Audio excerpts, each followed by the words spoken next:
Today I'm sharing the process that my high school junior uses to complete a term paper. Now, this paper didn't come together in a few days or even a week.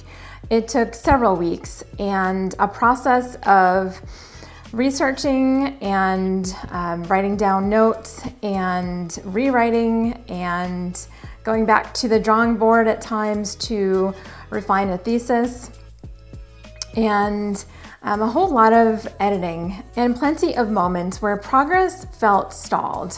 This is one of the parts of homeschooling high school that some people don't really talk about. Learning how to manage such a big and long project, how to sit with a little bit of confusion, and how to keep going when the finish line feels far away.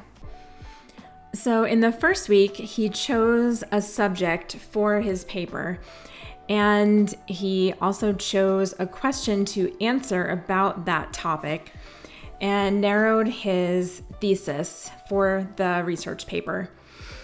He also began doing some preliminary research for the paper based on his thesis, and he located some source materials. In the second week, he is making source cards for each of those sources. And he also is conducting research and taking notes from the sources that he found. So he is writing the information about the source on one side of the card and just making a stack of those, and he will then make notes on the note cards, on separate note cards, and with the information from the sources that he found. And then he puts those in another stack according to his subject. And at the top of each of those cards, he has the number of the source that he has used, so he can go back later and find that quickly. What's the medium of publication? That would be what kind of medium it is. Book, website, YouTube video, magazine. Oh, okay. Seems pretty obvious. I don't think I have to write that. What's your thesis again?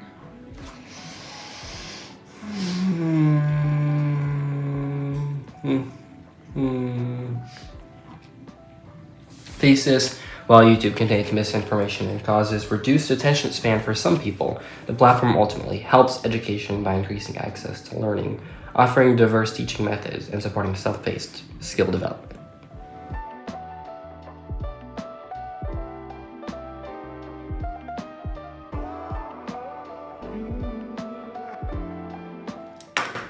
This is the most boring part of the research project right here. What is? Making the source cards.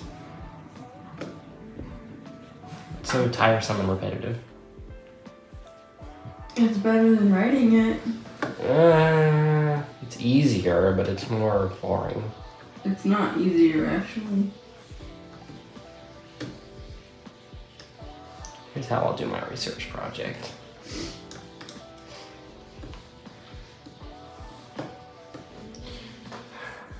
Create key points. And just copy and paste this into an essay, and I'm good to go. I don't think so.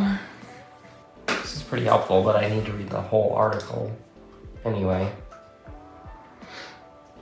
If I didn't need to read it for a research project, I would just summarize it with AI.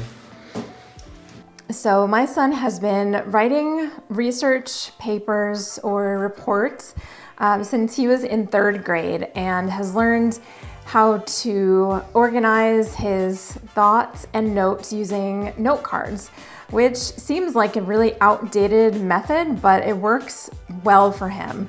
It is by far the best method for him. So because he's been using the same process and method for about 8 years, it is a well-oiled machine now. He can go ahead and pick a topic for a paper when the assignment is due, and he knows exactly what steps to follow, in what order, and how to break that up over different weeks. So at this stage, I have just given him minimal guidance and been more of a sounding board for him as he has thought through a thesis for his paper and helped him figure out what the MLA guidelines should be for the paper.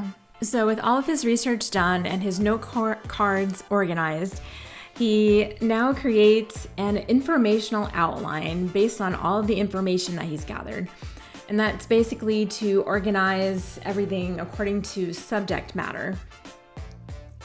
Then he goes ahead and refines that outline to a working outline so that he can figure out how the information is supposed to flow.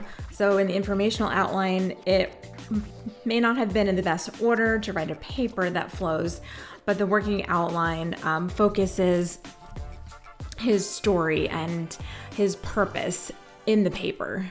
He spends week 4 writing the paper, and then the final week of the project, he edits, he adds any graphics that he wants to, like charts or images throughout the paper.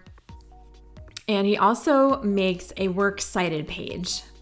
And here's his completed research paper.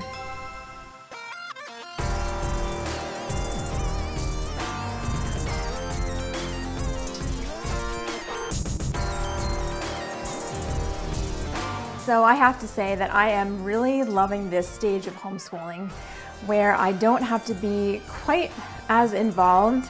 I'm still a sounding board for my kiddo and a guide, but I am not sitting down with him for every single step of the process and teaching him those skills. He has learned those over the past 10 years of homeschooling, the past 8 years of writing papers, and he just takes off. He knows what to do and how to do it and use those skills that he has acquired over these many years to write an A kind of paper.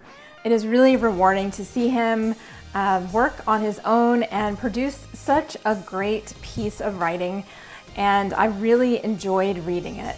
I have also learned so much from him from reading this paper, and it's exciting to see his ideas about things come to life and just be able to change my perspective and my views on things, and in some ways have my high schooler now teach me. So I am just really loving this stage of homeschooling. Thank you guys so much for watching, and please don't forget to subscribe for more homeschooling tips and ideas and encouragement. And I will see y'all in the next video.